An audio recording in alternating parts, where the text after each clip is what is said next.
Saludos y bienvenidos a esta presentación.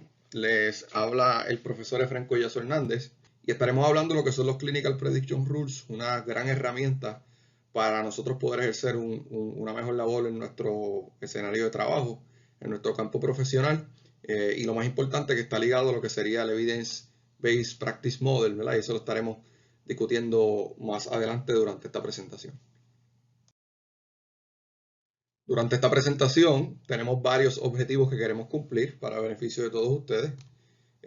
Primero que todo vamos a estar definiendo lo que son los Clinical Prediction Rules, qué es lo que dice la literatura, cómo es que se describe, qué significa como tal este tipo de prueba o este tipo de herramientas que se utilizan en nuestro campo laboral.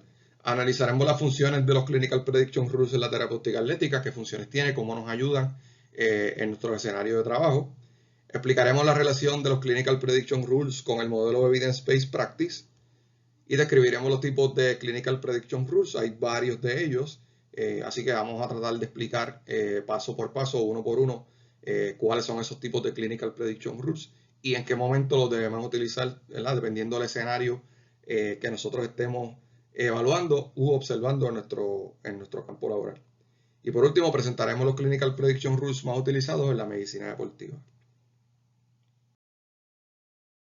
Cuando hablamos de la definición de lo que son Clinical Prediction Rules, la literatura nos informa que son unas herramientas que nos asisten en la toma de decisiones clínicas.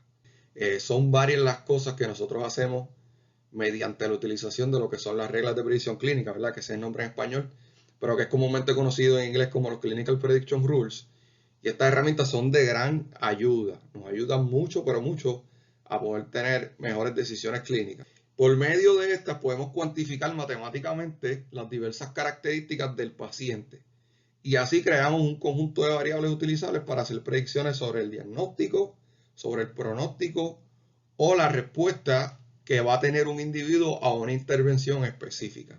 Es bien importante que nosotros comprendamos que esto se diferencia a otro tipo de pruebas que nosotros realizamos porque se puede cuantificar, ¿verdad? Porque cuando nosotros completamos estas pruebas, hay unos valores asignados matemáticamente y esos valores han sido estudiados por otros expertos que han determinado de qué se debe componer un Clinical Prediction Rule para poder establecer exactamente un diagnóstico, un pronóstico o cómo va a responder un individuo a una intervención, sea movilizaciones articulares, sea algún tipo de tratamiento con modalidades terapéuticas, al ejercicio, ¿verdad? Así que es bien importante que nosotros comprendamos que es una manera de evidenciar con números, que todo lo que nosotros hablamos lo tenemos que medir, porque si no, no vamos a poder evidenciar en qué nivel se encuentra la persona en un tipo de lesión y si ha progresado o ha empeorado durante nuestro transcurso de nuestro plan de tratamiento o nuestro plan de intervención.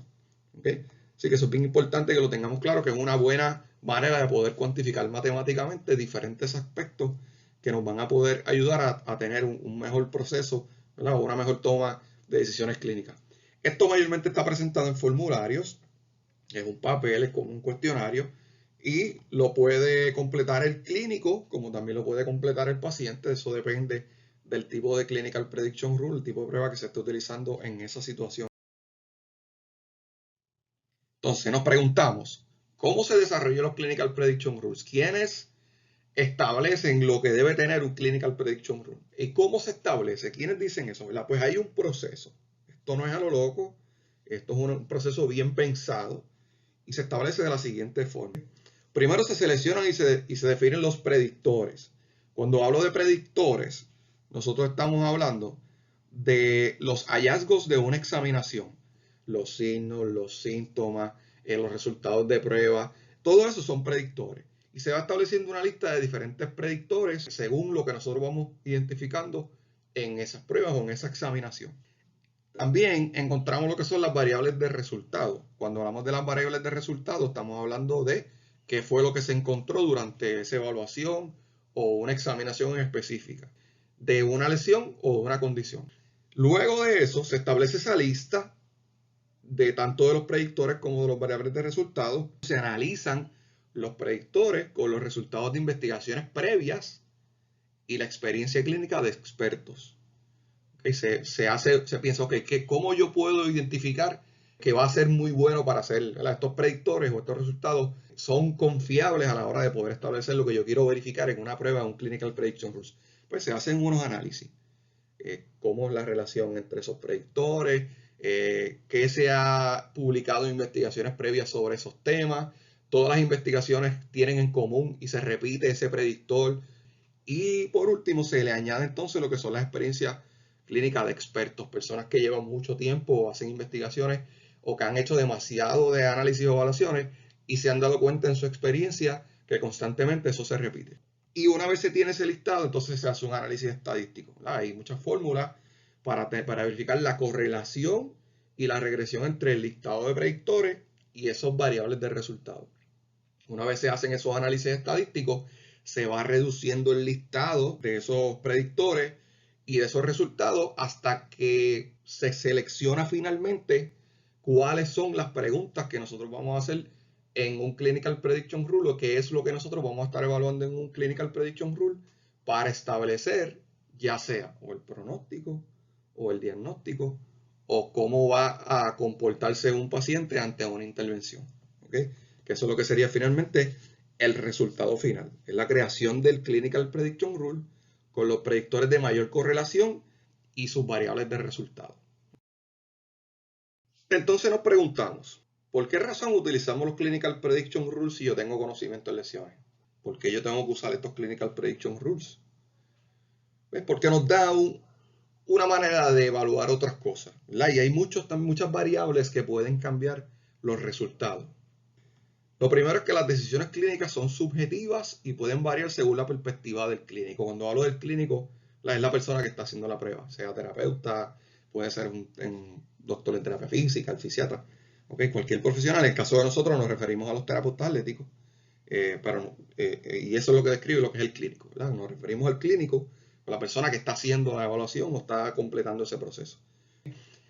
A pesar de que nosotros todos, ¿verdad? Yo puedo tener 2, 3, 4 compañeros en un escenario de trabajo que tenemos la misma preparación, que conocemos lo que estamos haciendo.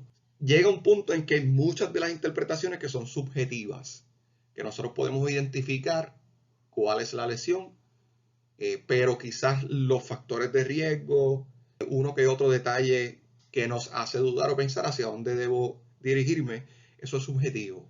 Así que a pesar de que yo tenga la preparación, no necesariamente debo estar 100% de acuerdo en que la lesión o la condición es así por lo que yo pienso. Hay otras estrategias, otras maneras de poder evaluar otros factores que quizás puedan ser de gran significancia a la hora de yo tomar mi decisión clínica. Muy bien, eso es bien importante que lo tengamos claro. Lo segundo es que ofrecen a los clínicos la capacidad de sintetizar, de resumir, de agrupar información obtenida desde la perspectiva del paciente para fortalecer su toma de decisiones clínicas. Añadimos quizás a muchas de estas Clinical Prediction Rules que tienen preguntas dirigidas al paciente. Porque nosotros, si vemos al paciente solamente como un sujeto, vamos a hacer muy buena evaluación solamente del aspecto clínico anatómico y de la lesión. Pero nosotros sabemos que si vamos a trabajar con tratamientos, rehabilitaciones, tenemos que identificar qué es lo que está buscando el paciente. ¿Verdad? Siempre hay una razón por la cual la persona va. Así que no necesariamente es para dirigirse a mejorar lo que tiene lastimado anatómicamente, sino que hay otras cosas de funcionalidad, otras cosas de actividad del diario vivir o del deporte que no las puede realizar y ya se preocupa y va y lo visita a usted o la visita a usted. Así que dentro de los Clinical Prediction Rules podemos encontrar algunas preguntas que son dirigidas a lo que siente el paciente, sus preocupaciones, que desde el punto de vista del paciente puede identificar en qué nivel está, en qué grado está. Y como habíamos hablado anteriormente, hay unos valores matemáticos y unas correlaciones estadísticas que nos han ayudado durante mucho tiempo a poder identificar o asegurar que lo que yo pensaba como impresión diagnóstica o como diagnóstico de una lesión, lo voy a reforzar con el uso de estos Clinical Prediction Rules. Y lo más importante es cómo los Clinical Prediction Rules tienen una relación con lo que es el modelo de Evidence-Based Practice, ¿verdad? Yo sé que hemos ya escuchado lo que es Evidence-Based Practice, pero hacemos un resumen y vamos a tratar de entonces ligarlo a lo que son los Clinical Prediction Rules. Muy bien. Ya sabemos que uno de los puntos dentro de lo que es el modelo de Evidence-Based Practice es la evidencia científica, lo que aprendí en la academia, las investigaciones sobre las lesiones y condiciones, investigaciones sobre los Clinical Prediction Rules per se, ¿verdad? Puede haber Clinical Prediction Rules que se crearon hace muchos años atrás y dentro de todos estos años se han desarrollado estudios para seguir verificando la validez, la confiabilidad de este Clinical Prediction Rule que está siendo estudiado. Así que toda esa información yo la voy a obtener para ir estableciendo lo que sería entonces mi decisión clínica final. A eso entonces le añadimos lo que son los valores del paciente, donde podemos identificar esa correlación entre esos predictores y los valores de las variables o variables resultados para poder establecer la prueba. Y finalmente entonces lo que sería nuestra experiencia clínica, las tendencias que nosotros hemos visto durante nuestra carrera, los casos previos que yo he identificado y los planes de intervención que yo he utilizado para poder entonces manejar esa situación y cuáles han sido los resultados de esos programas y finalmente lo que es el cuadro clínico como tal desde el punto de vista del clínico. Muy bien, así que todas estas cosas se unen entre sí y todas se pueden entonces también identificar en Clinical Prediction Rules por preguntas que hay en esas pruebas donde entonces se hace una relación entre la parte de la evidencia científica, los valores del paciente y finalmente cómo yo voy a interpretar esos resultados por mi experiencia clínica. Cuando hablamos de los tipos de Clinical Prediction Rules, el primero que les vamos a presentar es lo que son el Clinical Prediction Rules de intervencionales o de intervención. Este tipo de Clinical Prediction Rules se utiliza para determinar la probabilidad de que una persona responda a una intervención particular o combinación de intervenciones. Y hay una serie de Clinical Prediction Rules, aquí les voy a presentar lo que son las más comunes, como por ejemplo el Hip Mobilization for Knee Osteoarthritis, que es una prueba en donde nosotros podemos hacer una intervención de movilizaciones de la cadera para mejorar sintomatologías de osteoartritis en la rodilla, aunque ustedes no lo crean. También tenemos la que es el Lumbar Stabilization, ejercicios o intervenciones para mejorar lo que son los dolores de espalda o los dolores lumbares por medio de ejercicios de estabilización o intervenciones que nos ayudan con la estabilización de la espalda baja. Tenemos también lo que es el Manual Therapy and Exercise for Acute Lateral Ankle. Esto es un tipo de prueba donde utilizamos la terapia manual y ejercicios para mejorar lo que son las lesiones laterales agudas del tobillo. También tenemos lo que es el Mobilization with Movement for Lateral Epicondyalgia, una serie de movilizaciones para mejorar entonces lo que es la epicondyalgia lateral y finalmente lo que es el patellar taping por patellofemoral pain syndrome. Hacemos un análisis entonces de si en este caso la utilización de vendaje en la patela nos va a ayudar a mejorar lo que sería la sintomatología y los dolores relacionados a patellofemoral pain syndrome. ¿Okay? Así que hay una variedad de este tipo de Clinical Prediction Rules, lo que son las intervencionales. Y les tengo marcadito en rojo lo que son los Hip Mobilization for Knee Osteoarthritis para beneficio de ustedes. Vamos a imaginar que yo tengo a Maclovio, ¿verdad? Que Maclovio es este atleta corpulento que veo aquí en esta presentación. Y que Maclovio se presenta ante ustedes para ser evaluado porque tiene un dolor de rodilla serio, grave. Entonces con osteoartritis. Cuando yo voy entonces a establecer el Clinical Prediction Rule intervencional, en este caso el Hip Mobilization for Knee Osteoarthritis, yo primero hago una evaluación de las variables del paciente. Primero lo que si tiene dolor o parestesia en la ingle o en la cadera, si tiene dolor de cadera anterior ipsilateral, y ipsilateral significa que es del mismo lado donde está presente la condición. Tenemos rango de movimiento pasivo menor a 122 grados de rodilla. Tenemos lo que es el rango de movimiento pasivo en rotación interna de cadera menor a 17 grados. Y también la variable del dolor con distracción de cadera. Cuando hacemos distracción de cadera, esta persona presenta dolor. Así que una vez nosotros identificamos esas variables, pues entonces hacemos movilizaciones de la cadera que nosotros entendemos que van a tener un buen resultado o una buena respuesta ante esas intervenciones de movilizaciones. Podemos hacer caudal glides, anterior posterior glides, posterior anterior glides y posterior anterior glides in favor position. Presenta entonces un estudio desarrollado por Curiel y sus colaboradores, donde se estableció, ¿verdad?, una cantidad de 60 pacientes, y entre esos 60 pacientes presentaron estas variables, y que esas variables también están enlistadas aquí a mano izquierda en la tabla. Cuando se hicieron estas movilizaciones de caderas en las diferentes variables, se encontró mediante este estudio, y creo que lo más importante es lo que se conoce como la especificidad. ¿Cuán específico es la intervención para ayudarme con esa variable? Significa que entonces nosotros hicimos esas movilizaciones articulares de cadera y hubo una mejoría, lo que significa que entonces en la utilización de este Clinical Prediction Rule nos ayuda a poder entonces identificar que el hacer estas movilizaciones realmente ayudan a mejorar la sintomatología en este caso, de osteoartritis en la rodilla. El segundo tipo de Clinical Prediction Rule es el Clinical Prediction Rule de pronóstico. Se utiliza para obtener información sobre un resultado probable de la condición específica de un paciente.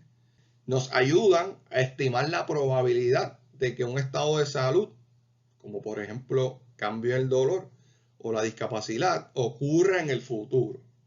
Y son ideales para educar a los pacientes sobre los resultados anticipados.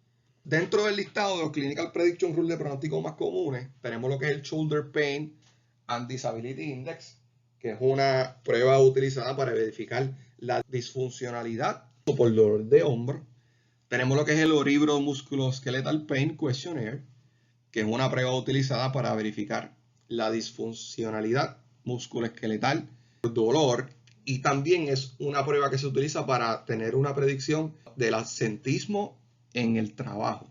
Yo puedo realizar esta prueba a empleados en una compañía X, y mientras más alto esté el valor en la prueba, yo puedo ir entonces ya pronosticando que esa persona se va a ausentar mucho más a su escenario de trabajo comparado con otra persona que está sana.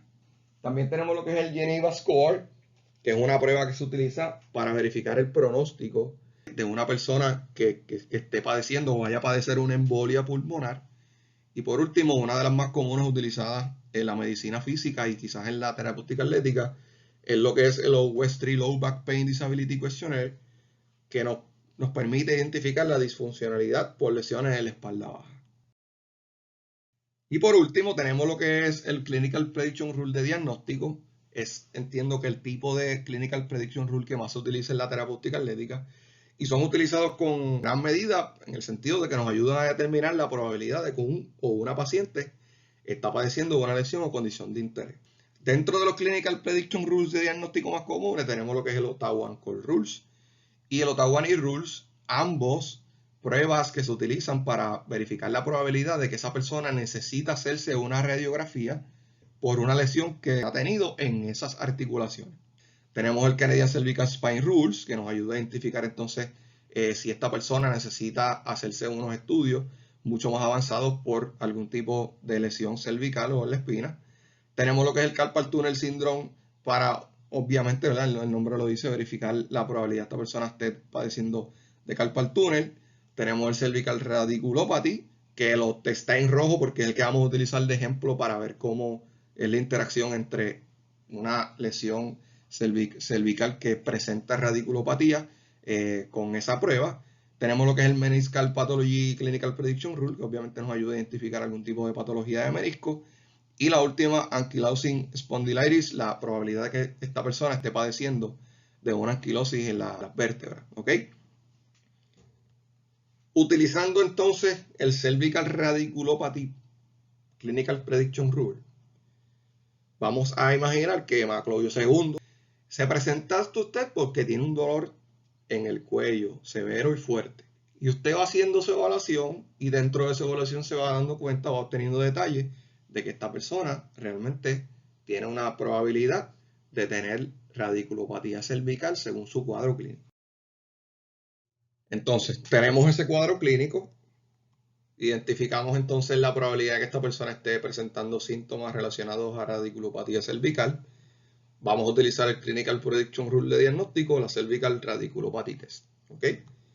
¿Cuáles son las variables que debe presentar este paciente?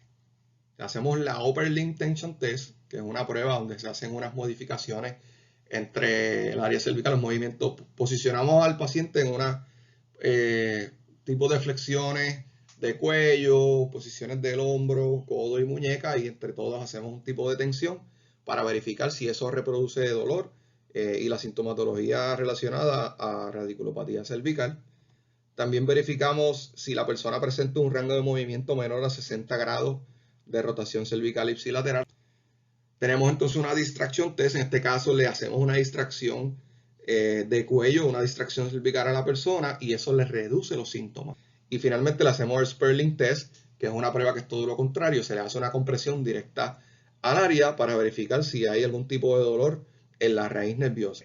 Esos 4 variables nosotros las vamos a evaluar para identificar si esta persona, en fin, tiene radiculopatía cervical. Este estudio de Weiner y colaboradores identificó que mientras más criterios son positivos, mayor es la probabilidad de que esta persona esté padeciendo de radiculopatía cervical. Muy bien, entonces lo podemos ver en esta tabla. En este caso, esta persona presentó 2 de esos 4 síntomas, de esas 4 pruebas que se utilizaron, 2 de ellas las presentó haciendo entonces una especificidad de 0.56, pero mientras entonces tenemos 3 es de 0.94 y con 4 de ellas, el total de todas las pruebas, entonces un 0.99. Y esto es bien importante que lo sepamos interpretar porque significa que entonces, si yo hago una evaluación y voy encontrando que esta persona presenta un cuadro clínico de radiculopatía cervical, pero solamente en 2 de estas pruebas sale positivo, pues según este Clinical Prediction Rule, no hay una especificidad tan grande, es 0.56. Así que quizás estamos a una mitad. Probabilidad 50% de que sí lo tenga, probabilidad de 50% de que no. ¿Ok? Sin embargo, mediante esta prueba, si identificamos que hay presente 3 o 4 de estas pruebas positivas, ya podemos entonces estar bien seguros de que la probabilidad de que tenga radiculopatía es bien alta. Y hasta aquí entonces nuestra presentación. Creo que ha sido una presentación bastante concisa, pero fácil de entenderse. Y concluimos, ¿verdad?, que al utilizar los Clinical Prediction Rules en nuestras intervenciones, ofrecemos servicios basados en el modelo de Evidence-Based Practice. También entonces aprendimos que tener dominio sobre los Clinical Prediction Rules nos ayudan grandemente a fortalecer nuestra toma de decisiones clínicas.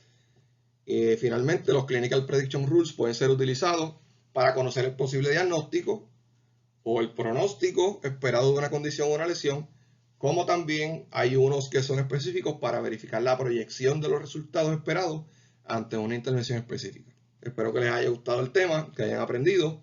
Los exhorto entonces a que saquen de su tiempo para ir buscando copias en internet, en diferentes bases de datos, que vayan estudiando cuáles son, haciendo quizás un listado, un archivo de diferentes pruebas, para que entonces cuando usted tenga la oportunidad de hacer una evaluación, pues ya sepa cuál es la prueba que necesita usar y de seguro les va a ayudar grandemente a tomar una buena decisión clínica. Espero que les haya gustado el tema y espero que lo disfruten.